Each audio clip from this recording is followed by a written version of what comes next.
Muy buenas tardes, bienvenidos a una edición más de Notivisión. Es un gusto poderlos saludar en esta tarde de martes. Vamos a iniciar de inmediato con el detalle de las informaciones y, como es de costumbre, con los datos de COVID-19 que presentaron hoy las autoridades de salud en conferencia de prensa.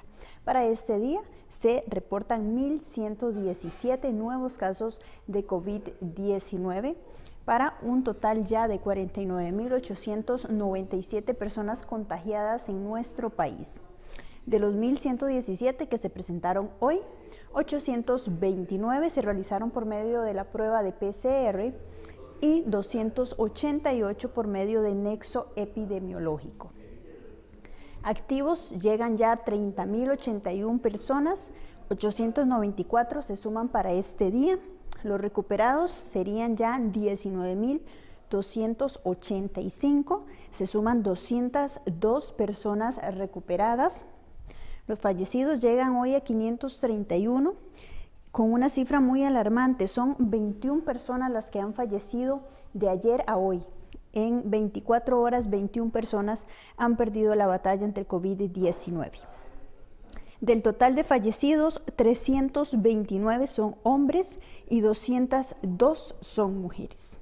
Vamos a ver también los datos generales, porque se han reportado también 103.361 descartados y se han realizado 166.786 muestras. Los hospitalizados siguen en aumento. Hoy se reportan exactamente 500 personas internadas. Se suman 4 personas el día de hoy. Y cuidados intensivos también siguen en aumento, 236 personas, 23 personas se suman este día que han tenido que ser hospitalizadas y específicamente en la unidad de cuidados intensivos. Vamos a ver la demografía.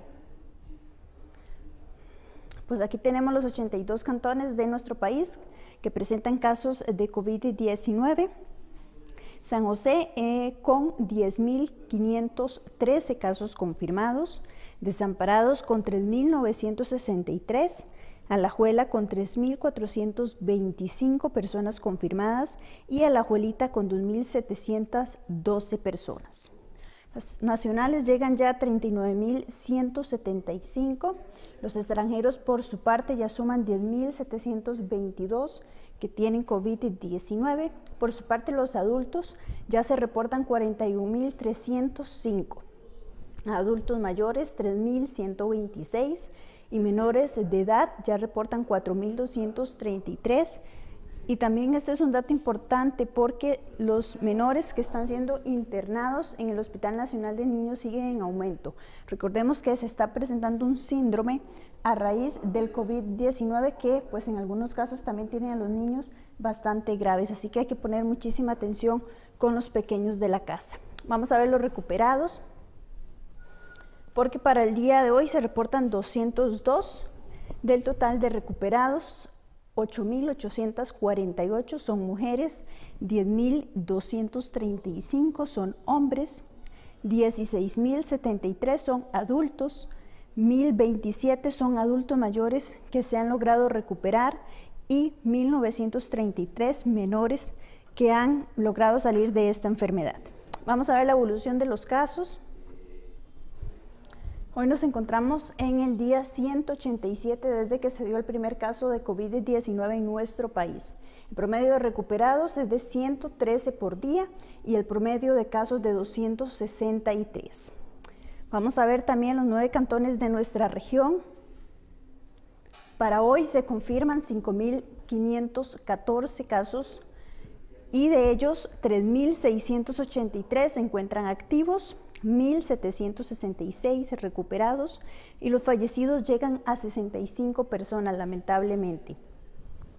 El Cantón de Mora reporta 318 casos confirmados, Acosta 292, Desamparados 3.963, Cartago con 698 casos confirmados, El Guarco con 198, León Cortés con 22 casos confirmados, Tarrazú con 16 y Dota con 7.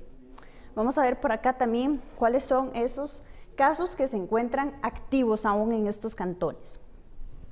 En Desamparados se reportan 2.767 casos activos, en Cartago 434, en Mora 141 activos, Acosta con 148 activos, El Guarco con 174, León Cortés con 12 activos, Tarrazú con 5 activos y Dota con 2 activos.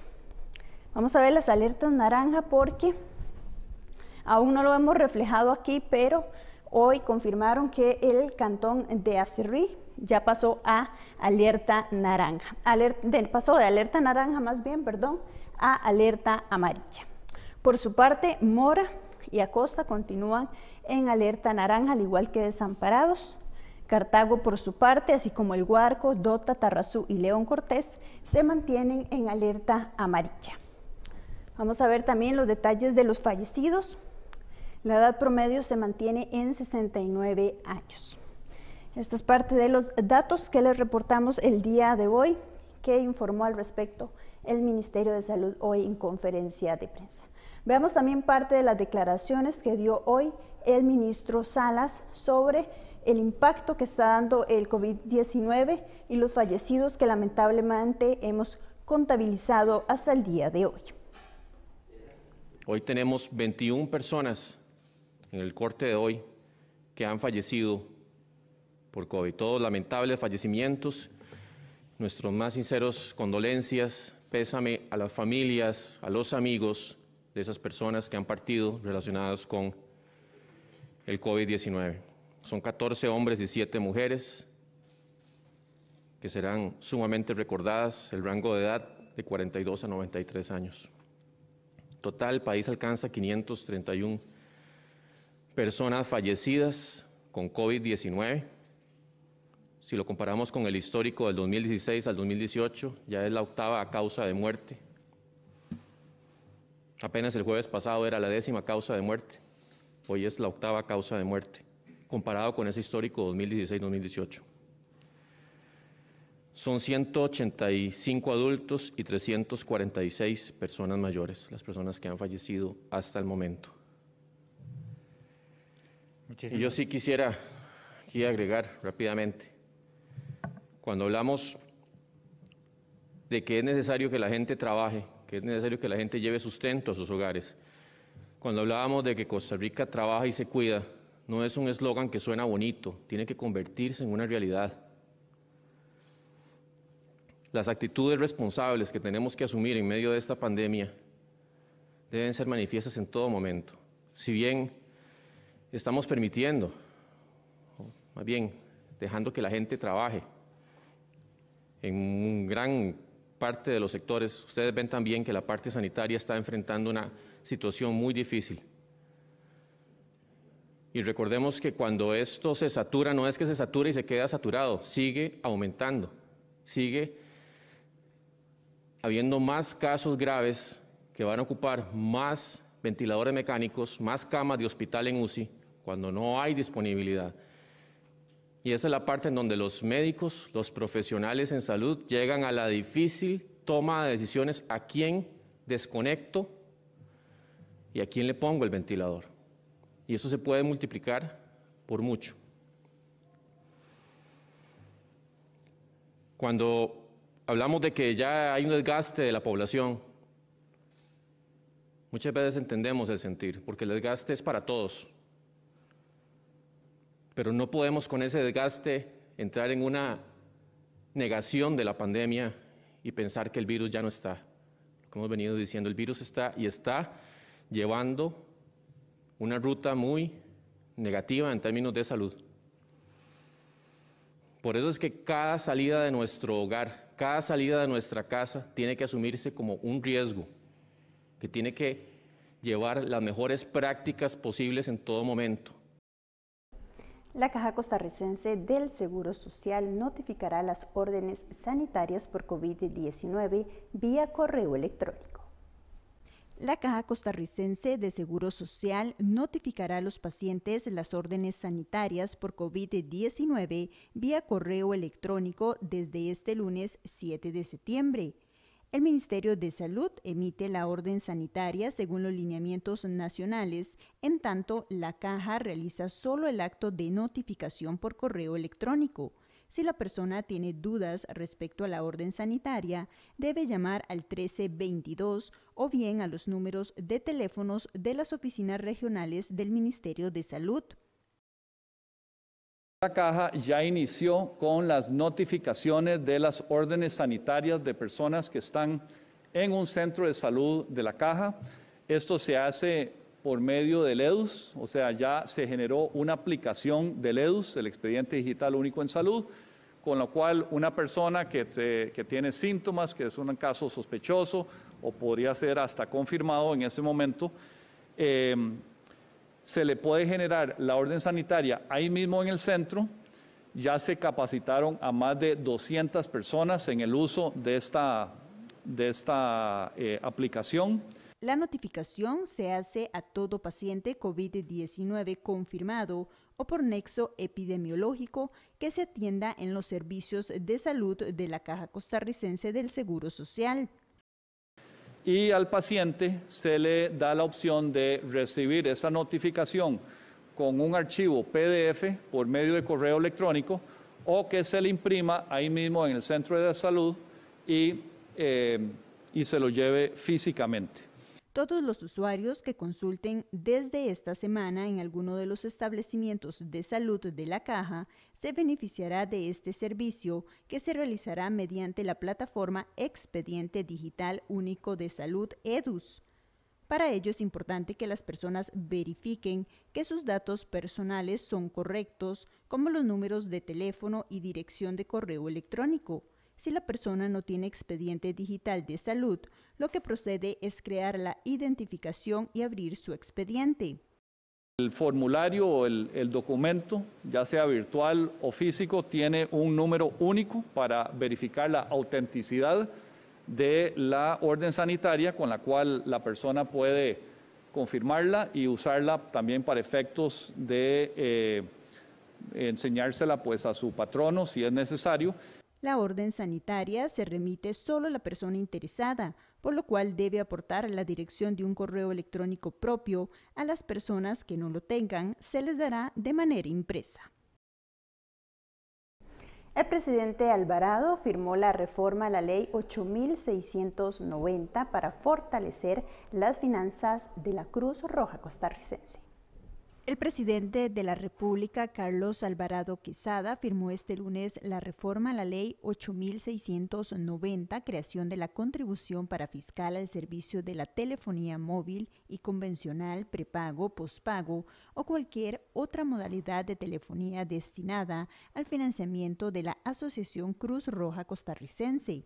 La reforma establece la contribución de un 1% sobre la facturación mensual en los servicios de telecomunicaciones disponibles en el país.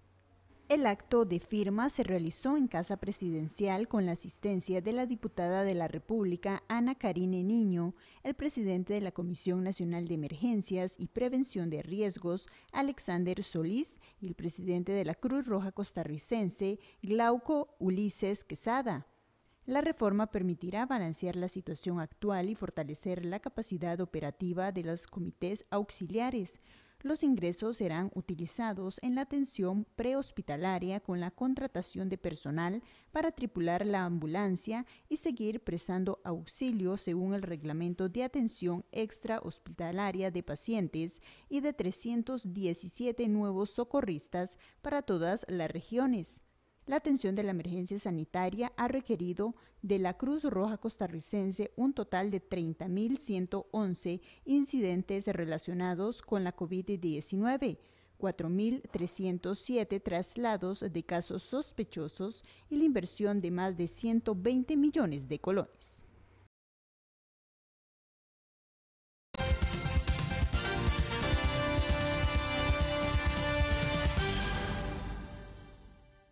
Hoy tu mundo se ilumina. Enciendes la vida con los dedos.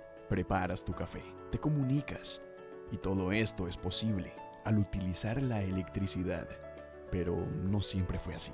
Tus abuelos lo hicieron de otra forma. Sin electricidad. Con mucho costo. Y un poco más lento. pero tuvieron la visión de mejorar su futuro, que hoy es tu presente.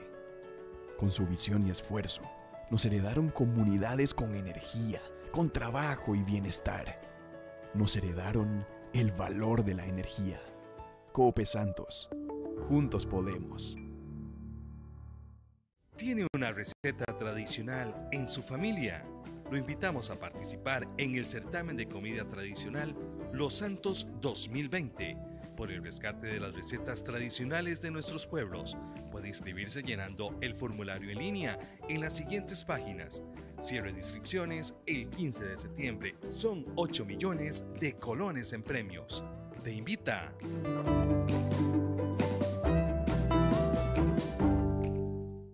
El ICAFE hace oficial el lanzamiento de la cédula cafetalera. Este documento viene a identificar y representar al productor de café de Costa Rica. El documento permitirá el acceso al CR Café, además del registro a la nómina de productor. También podrá llevar el control de entrega en las firmas beneficiadoras, así como la implementación de los nuevos mecanismos de comercialización que se implementarán con motivo de la reforma a la ley número 2762. Para más información, comuníquese con la regional del ICAFE más cercana.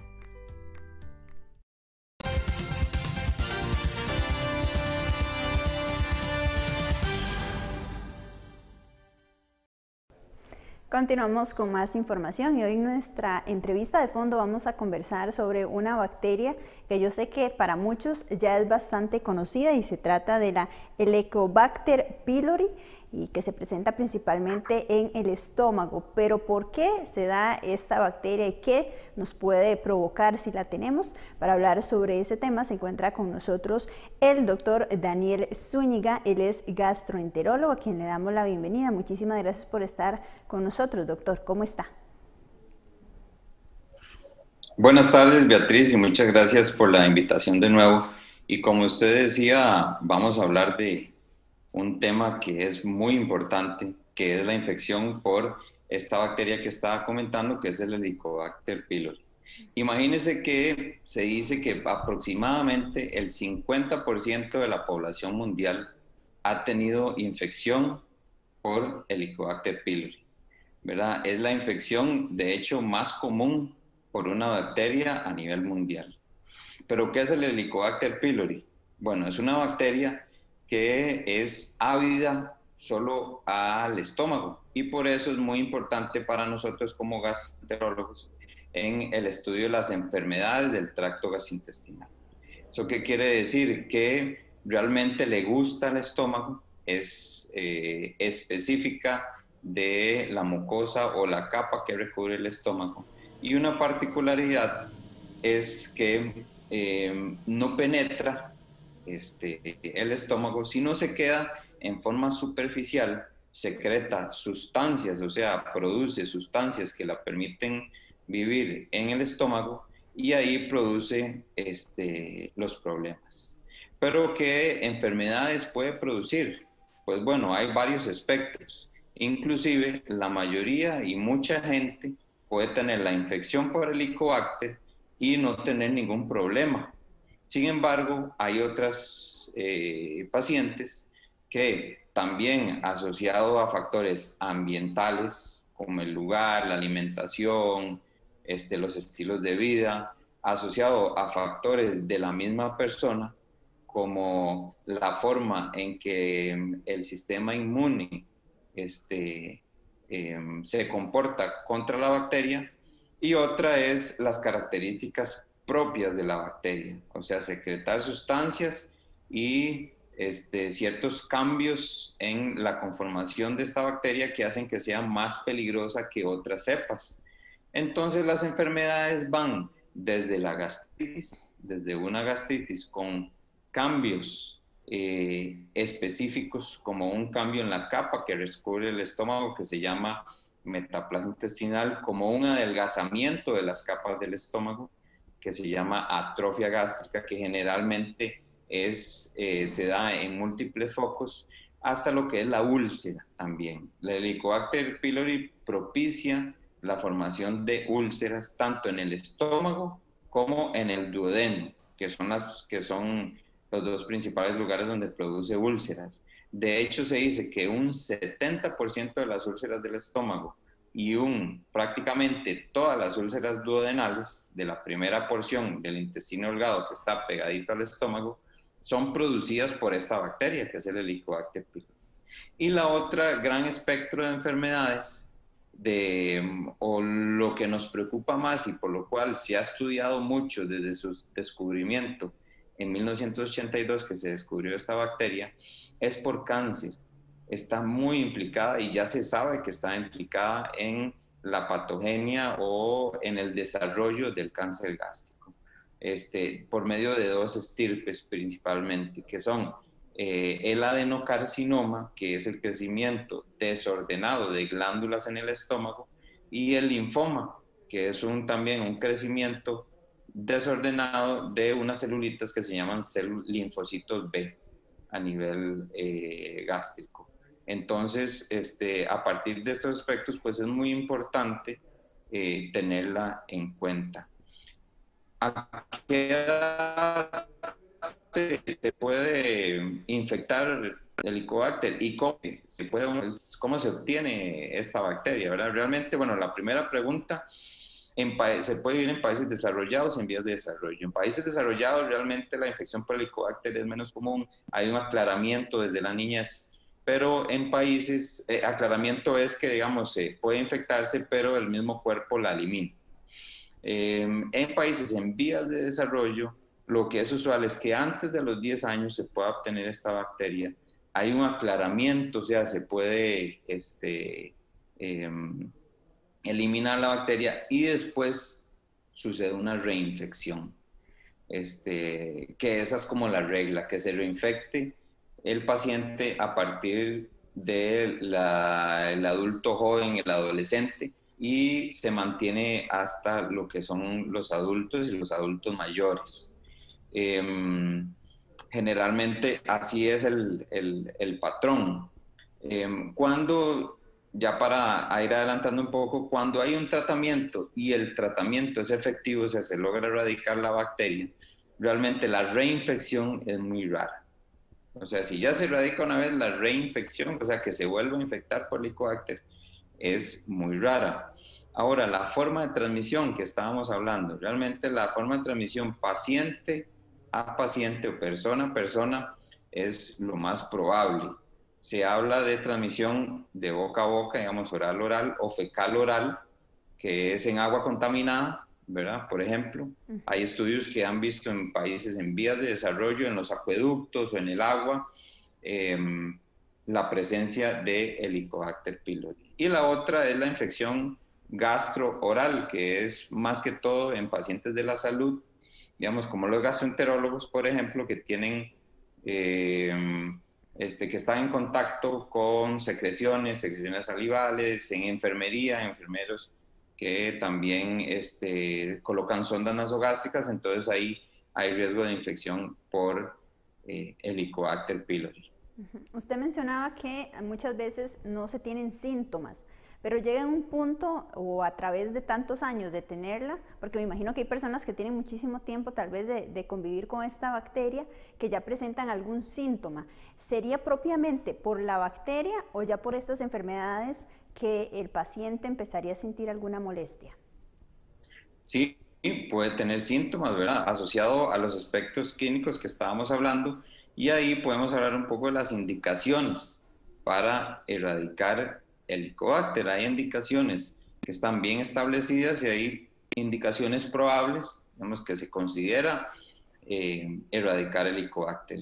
Por ejemplo, en pacientes como dices, recuerda que está asociada a gastritis, por ejemplo.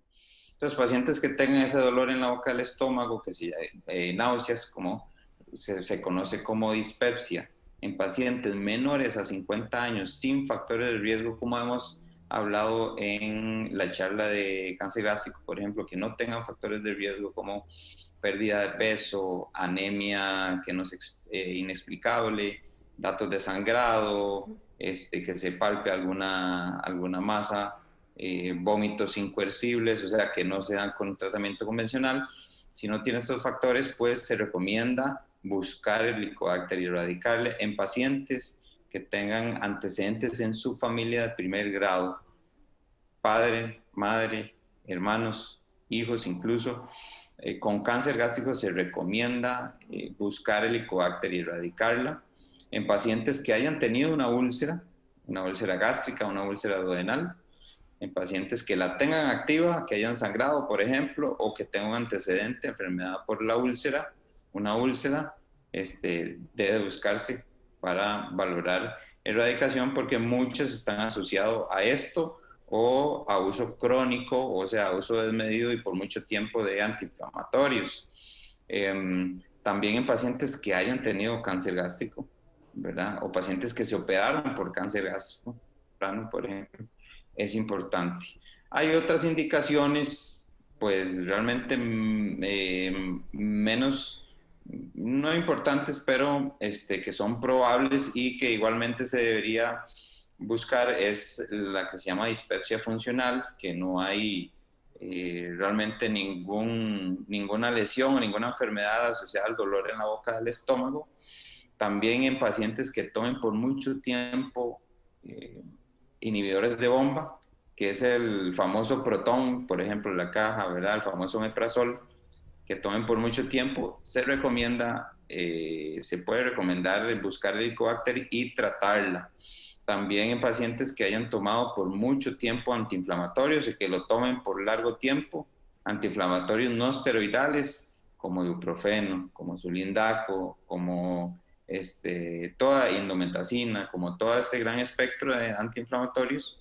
Entonces se puede recomendar el tratamiento de erradicación. También en otros como anemia y una entidad que baja las plaquetas como púrpura trombocitopénica idiopática, se recomienda también buscar el Helicobacter, ¿verdad?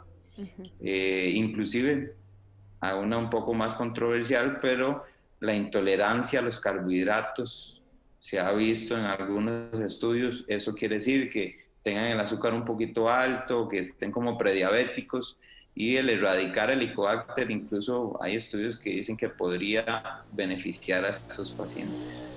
Doctor, ¿puede esta bacteria hacerse resistente al tratamiento? Sí, claro, y hablamos del tratamiento de una vez. La resistencia realmente es común. Esta bacteria tiene mecanismos para ser resistente, y por eso de hecho se dan tratamientos combinados, ya sea con 2 antibióticos y omeprazol, o con 3 antibióticos incluso, o con un antibiótico a dosis muy altas. Entonces, sí, se da tratamiento, puede haber resistencia y es común. El tratamiento generalmente se da por 14 días, no generalmente, se debe dar por 14 días, y el paciente tiene que seguirlo al pie de la letra, porque es lo que usted comentaba, que si no desarrollan resistencia. Hay lugares que ya tienen resistencia a 1, 2 o 3 inclusive de estos antibióticos, y por eso a veces cuesta erradicarla. Inclusive cuando se pueden usar varios esquemas, ya cuando se utiliza 1 o 2 esquemas, ya al tercer esquema se puede valorar hacer una cosa que se llama un cultivo, ¿verdad? Y mencionando, que no hemos mencionado, perdón, cómo se diagnostica esta bacteria previo al tratamiento que estábamos hablando. Hay test invasivos y test no invasivos, o sea, pruebas que se hacen con una gastroscopía o se hacen con pruebas de sangre, y hay pruebas que no son tan invasivas. Con respecto a las pruebas invasivas, tenemos un test que se llama el test de Uriasa, que se toma una biopsia por medio de una gastroscopía, y en muy poco tiempo se puede valorar si hay presencia de Helicobacter o no. Esto se utiliza una plaquita y es un test que se llama colorimétrico, que al cambiar de color nos dice si tiene o no el Helicobacter en poco tiempo, y ahí entonces darle tratamiento, ¿ok? Eso es con respecto a los invasivos. También está una cosa que se llama la biopsia o la histología, que es tomarle una muestra y que el patólogo la observe y vea si hay Helicobacter. Y la otra es el cultivo, que es igual tomar una muestrita y pues cultivarla para ver si está la bacteria y también la sensibilidad a los antibióticos, o sea, si es sensible a tal antibiótico o resistencia a otro antibiótico. Eso el cultivo nos lo da y es muy importante. Todas estas tienen pros y contras, ¿verdad? Hay unas que son más caras que otras, hay otras que nos dicen si hay infección activa, la otra no nos dicen si hay infección activa. Y la otra parte que son los test no invasivos, que tenemos tres principales también, que es el antígeno en heces, que es un estudio en heces que nos dice si está o no la bacteria, que se llama un antígeno fecal por Helicobacter pylori. También tenemos una cosa que se llaman serologías, que es un estudio en sangre, que nos dice si hubo contacto. Sin embargo, esta sí tiene un problema, que es que no nos ayuda a ver si hay infección activa, ¿no? O sea, nos dice si estuvo la bacteria, pero no nos habla de si hay infección activa o si se quitó la bacteria al dar tratamiento. Y la otra es un test de aliento también, que es una cosa que una sustancia que se llama carbono 14 y carbono 13, pero tiene falsos negativos, o sea, puede elevarse, falsos positivos, perdón, o falsos negativos, que puede elevarse por unas cosas o puede salir negativo y realmente tener la bacteria. Entonces esos son los tests y el tratamiento que estábamos hablando, ¿verdad? Que es un tratamiento que es por 14 días, generalmente con 2 antibióticos, uno el omeprazol, y que se tiene que seguir al pie de la letra. Si no, hay otros regímenes que se pueden utilizar. Perfecto, doctor. Entonces aquí lo más importante es, si la persona tiene algún síntoma, obviamente acudir donde el gastroenterólogo y ya de ahí él lo irá dirigiendo qué es lo que tiene que hacerse. Muchísimas gracias, doctor, por compartir con nosotros este importante tema que sin duda hay que tratar cuando está. Con mucho gusto y que esté muy bien. Nosotros hacemos aquí una pausa comercial, pero ya regresamos con más.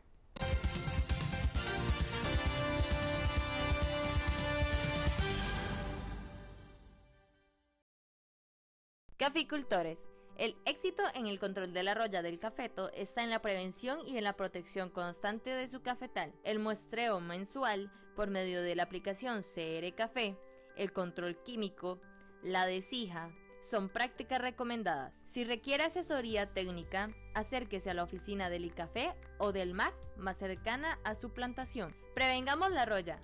Mensaje del Instituto del Café de Costa Rica y el Ministerio de Agricultura y Ganadería.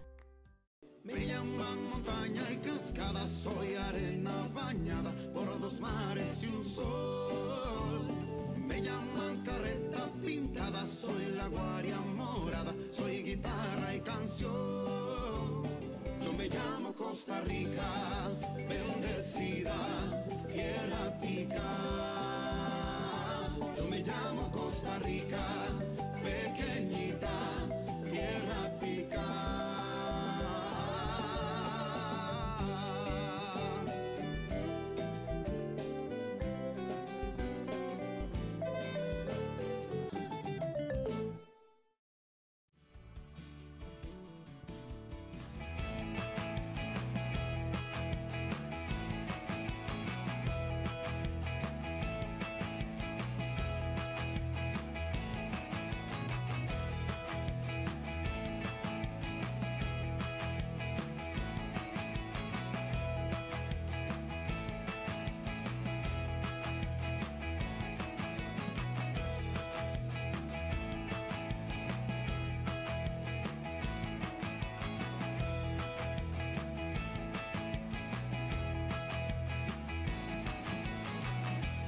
Una iniciativa de Coop Santos.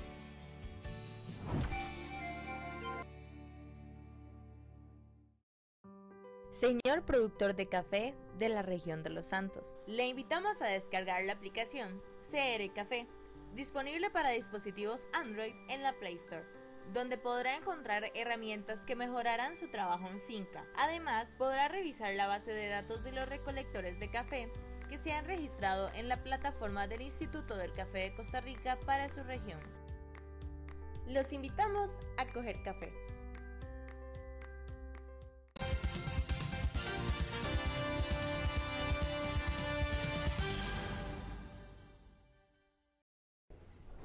Continuamos con más información y es que hoy fue publicado el texto final del Reglamento de Fraccionamiento y Urbanizaciones del INVU que entrará a regir el próximo 30 de septiembre.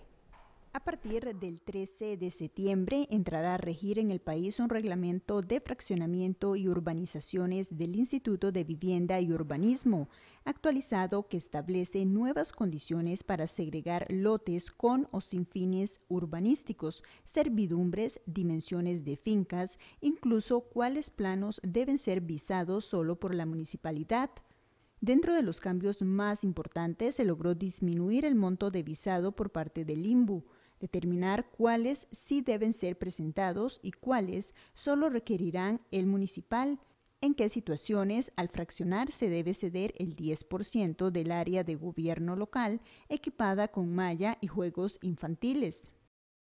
Muy importante para las zonas rurales, pero también algo que a nosotros nos satisface muchísimo, y es que en Costa Rica existen cerca o más de 30.000 kilómetros de caminos vecinales. Y en estos caminos vecinales no hay agua. Si uno de los grandes problemas en este país no es que no haya agua, es que no tenemos la red de distribución del agua, que es diferente. Bueno, entonces ahora se logró que usted va a poder fraccionar frente a esos caminos sin agua, lotes de 900 metros hacia arriba. Entonces, ¿qué significa, doña Beatriz? Que si una persona vive en uno de estos caminos, tiene su casita, tiene su pozo, y necesita vender un pedazo o hipotecarlo para mejorar sus condiciones de vivienda, para mandar a su hijo a la universidad, para hacer lo que considere necesario, ya lo puede hacer.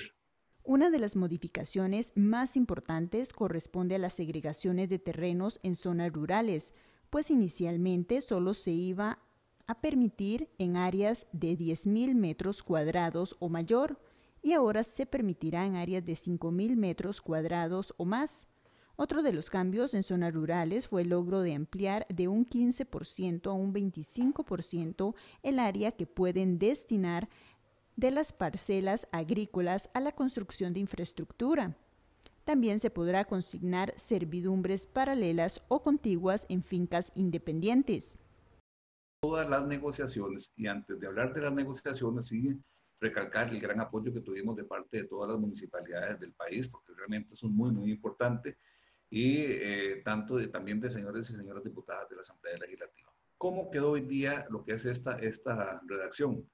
Se van a permitir segregar de una misma finca hasta 7 lotes frente a calle pública sin importar el área.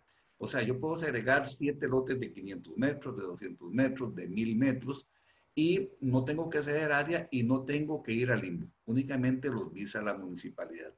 Esto es muy importante porque si el lote va al INVU, el INVU cobra por un visado, que no es un cobro nuevo, es un cobro que ya existía, que se logró bajar también, doña Beatriz, que esto es muy importante, de 77.510 colones a 40.510, de algo que ya existía. Este plan se aplicará donde no hay plan regulador vigente o donde las municipalidades decidan aplicarlo. De nuestra región, Tarrazú y Dota no tienen plan regulador ni están en proceso, mientras que León Cortés sí tiene plan vigente. Pero sí les puedo garantizar algo a las municipalidades y a toda la población. El reglamento que se publicó, las reformas que se publicaron el día de hoy, dan un cambio, un giro enorme. Es de la noche al día, de cómo estaba. Se nos vienen a respetar derechos a todos los ciudadanos, a las municipalidades, y vamos a tener un reglamento más inclusivo. El texto final de este reglamento ya fue publicado en el diario oficial La Gaceta este martes 8 de septiembre. Este lunes fue publicado el decreto que indica el uso obligatorio de mascarillas en lugares cerrados a partir de mañana 9 de septiembre. A partir de este miércoles 9 de septiembre, con el inicio de la fase de reapertura controlada, será obligatorio el uso de mascarilla en todo el país cuando se requiera acceder a los establecimientos con permiso sanitario de funcionamiento. De igual forma, se indica que el uso de la careta o protector facial podrá usarse como complemento a la utilización obligatoria de la mascarilla como equipo de protección personal. Así se publicó en un decreto este lunes 7 de septiembre firmado por el presidente de la República, Carlos Alvarado, y el ministro de Salud, Daniel Salas. El ministro de Salud aprovechó la oportunidad para referirse sobre los usos adecuados de la mascarilla. Además, insistió en que deben tapar por completo la nariz y la boca y que no deben utilizarse aquellas que tienen válvulas. Bueno, y tal como veíamos en la nota anterior, a partir de mañana, 9 de septiembre, será obligatorio el uso de mascarilla en lugares públicos y lugares cerrados. Solamente se podrá utilizar mascarilla, no careta, como se venía utilizando anteriormente. Si usted quiere utilizar careta, debe hacerlo de manera complementaria a la mascarilla. Pero bueno, ¿por qué es que se está dando esta medida? Precisamente para hablar sobre este tema se encuentra con nosotros de manera virtual el doctor Jorge Roldán Villalobos, a quien le damos la bienvenida. Muchísimas gracias por estar con nosotros, doctor. ¿Cómo está? Hola, ¿qué tal, Beatriz? Muy bien, por dicha, gracias a Dios. Y aquí con mucho gusto de poder colaborar con el noticiario. Muy amable, doctor. Bueno, se da este cambio. Ahora solo se podrá utilizar la mascarilla o bien careta y mascarilla, pero ya la careta solamente no se podrá utilizar. ¿Por qué es que se da esta medida? Bueno, vamos un poco en el manejo de que se le ha dado a esta pandemia a nivel mundial, y es que muchas de las decisiones que se han ido tomando han sido basadas en la evidencia. ¿A qué me refiero con esto? Conforme se descubre la enfermedad y se empiezan a dar lineamientos para tratar de mitigar la propagación en diferentes países, todo esto ha ido de la mano con estudios clínicos, estudios de laboratorio para observar la efectividad de las medidas que se recomiendan.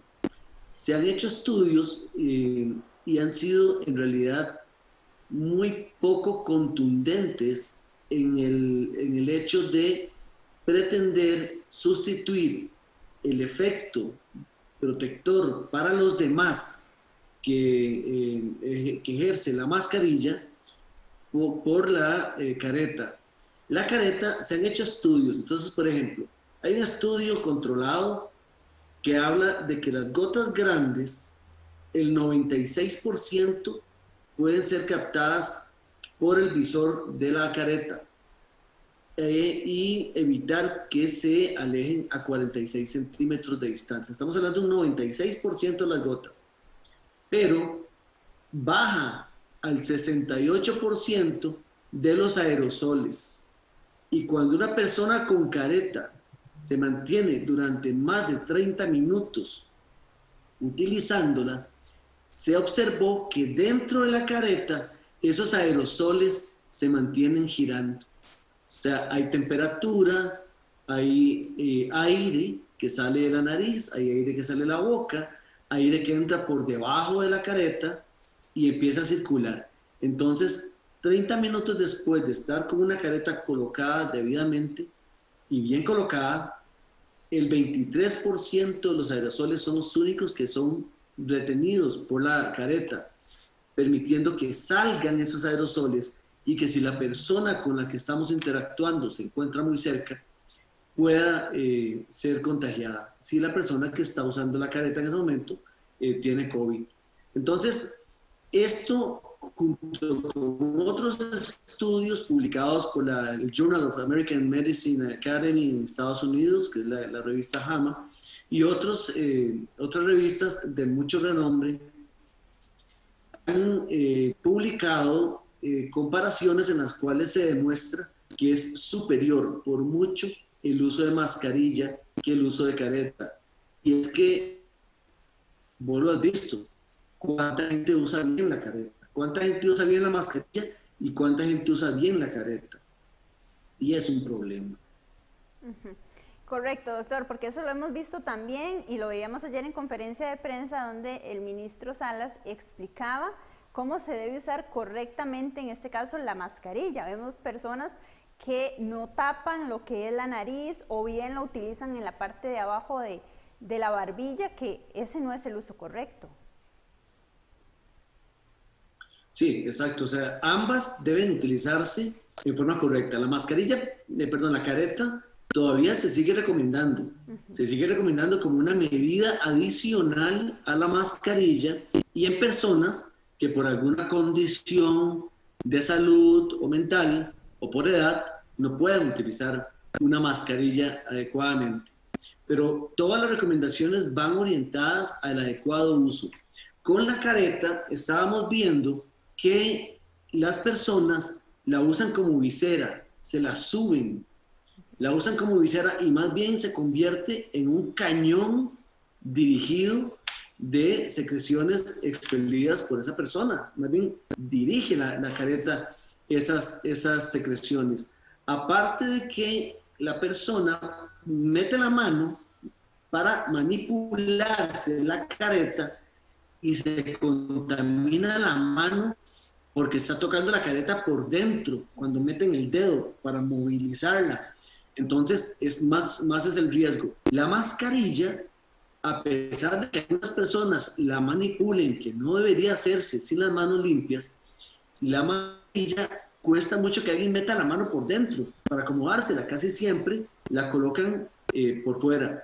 Entonces, se contaminan menos las manos. Entonces, esto ha venido a dar que ayer se publicara por medio de decreto en la Gaceta, la obligación que a partir de mañana todos tenemos que en espacios cerrados debemos usar mascarilla o mascarilla. Sumamente importante. Doctor, ya para ir finalizando el mensaje para las personas que pues ya desde hoy, si tienen que salir, mejor que utilicen mascarilla, ¿verdad? Que es la manera más segura de protegernos y proteger a los demás con este virus que está circulando. Bien, yo quiero aprovecharme, Beatriz. Hoy las cifras son realmente aterradoras, o sea, son aterradoras. Tenemos 49.897 casos ya confirmados, que se han dado desde el principio de la pandemia. Hay 500 personas en hospital, hay 236 en la UTI, el 65% de las camas de cuidados intensivos ya están ocupadas. Se han muerto 531 personas.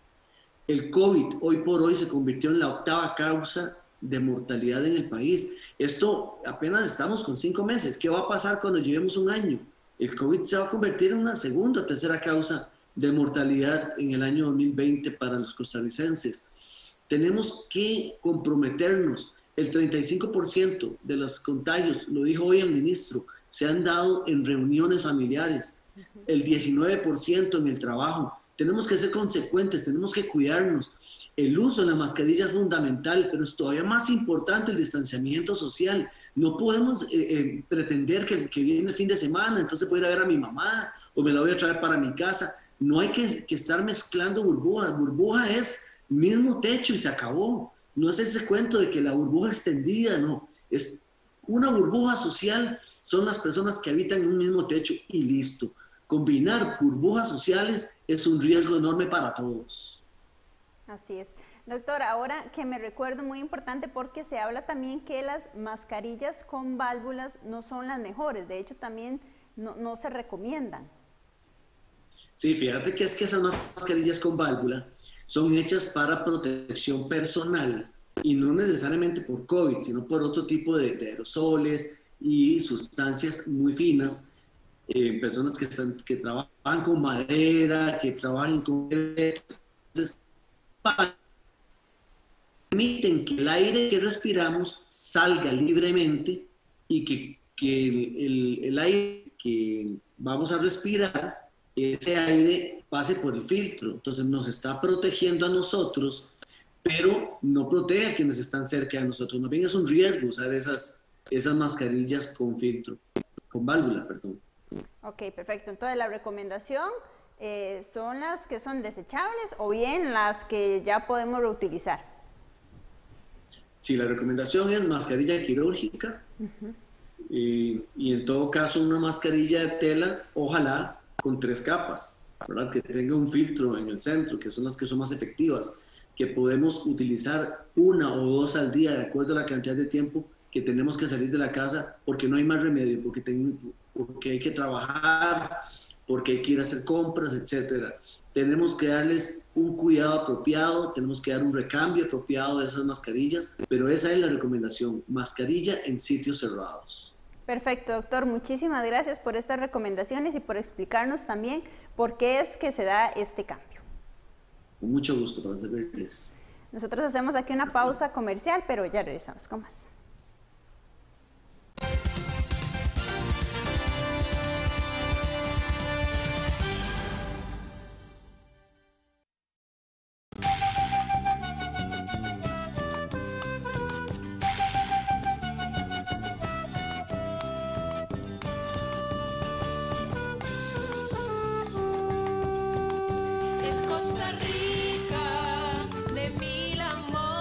Costa Rica, de caña y flor, mi Costa Rica, de verdes colores, Costa Rica, de mi corazón.